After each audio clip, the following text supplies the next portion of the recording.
Hi friends, welcome to my YouTube channel universe classes. स्वागत है आपका एक बार फिर से यूनिवर्स क्लासेज में।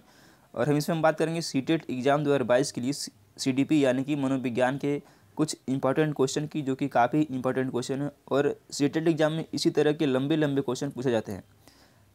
मनोविज्ञान की खासियत यह है कि यदि आप इसको अच्छे से पढ़ लेते हैं तो आपको और सब्जेक्ट पढ़ने में हेल्प मिलती है और क्वेश्चन के बनाने में। बड़ा क्वेश्चन देख के डरना नहीं है। और इसको कंसेप्ट यानी कि यदि आपने कंसेप्ट पढ़ा हुआ है तो अच्छी बात है। यदि आपके पास थोड़ा सा भी कॉमन सेंस है, यदि आपने बीएड या पीटीसी किया हुआ है तो आपके पास अच्छा कॉमन सेंस होगा और उस बेस पे भी आप क्वेश्चन को बना सकते हैं। तो चलिए शुरुआत करते हैं आज के इस सेशन को। पहला क्वेश्चन लेते हैं।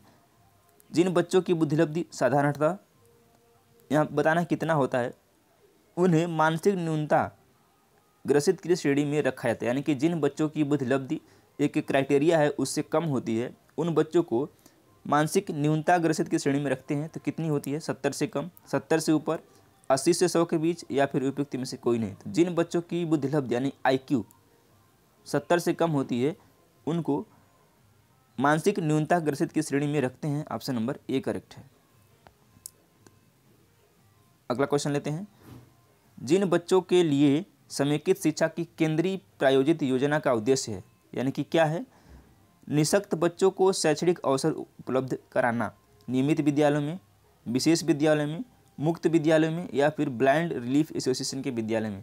तो कैसा विद्यालय होना चाहिए? वो होना चाहिए नियमित विद्यालय, जो उनको एक अच्छा माहौल दे सके और उनको सीखने की पूरी तरह से तत्पर रहे सिखाने के लिए। तो ऑप्शन नंबर ए करेक्ट है। विद्यालय में नियमित उपस्थिति के लिए वंचित बच्चों को प्रोत्साहित करने का निम्नलिखित में से कौन सा तरीका उपयुक्त होगा? आवासीय विद्यालय खोलना, बच्चों को विद्यालय आने की अनुमति न देने को कानूनन अपराध बनाया जाना, बच्चों को आकर्षित करने के लिए प्रतिदिन 5 रुपये देना, या फिर उपयुक्त में से कोई नहीं। तो हर वो ऑप्शन गलत होगा जो बच्चों के खिलाफ होगा। सीटेट की खासियत क्या है? यदि आपने साइकोलॉजी पढ़ा हुआ है तो हर वो ऑप्शन गलत होगा जो बच्चों के खिलाफ होगा। अब इसी में बात कर लेते हैं। बच्चों को विद्यालय आने की अनुमति न देने को कानूनन अपराध बनाया जाना, ये बिल्कुल सरासर गलत है। बच्चों को आकर्षित करने के लिए प्रतिदिन 5 रुपये देना, मान लीजिए इस तरह के कई सारे बच्चे होंगे तो आप कितने बच्चों को 5 रुपये देंगे? एक दिन की बात नहीं, प्रतिदिन ऐसा संभव नहीं है। उसको आदत पड़ जाएगी, वो पढ़ने नहीं पैसे की लालच में आएगा। तो ऐसा भी गलत है। और क्या होगा? आवासीय विद्यालय खोलना, ऑप्शन नंबर ए करेक्ट है। यदि आवासीय विद्यालय रहेगा तो बच्चा वहीं रहेगा और उसी माहौल में ढलेगा, अब वो पढ़ने के लिए उत्सुक होगा। तो ऑप्शन नंबर ए करेक्ट हो जाएगा, ये बिल्कुल सही है। अगला क्वेश्चन लेते हैं। अधिगम अशक्तता वाले, उसके बाद क्या होगा? बच्चों को एक समान दिखाई देने वाले अक्षरों और वर्णों में भ्रम रहता है। बच्चे दृश्य शब्दों यानी साइट वर्ड्स को आसानी से पहचानते और समझते हैं। बच्चों का मानसिक विकास मंद होता है, या फिर बच्चे निम्न बुद्धिलब्धि वाले होते हैं। तो जो भी बच्चे अधिगम अशक्तता वाले होते हैं उनको क्या होना चाहिए?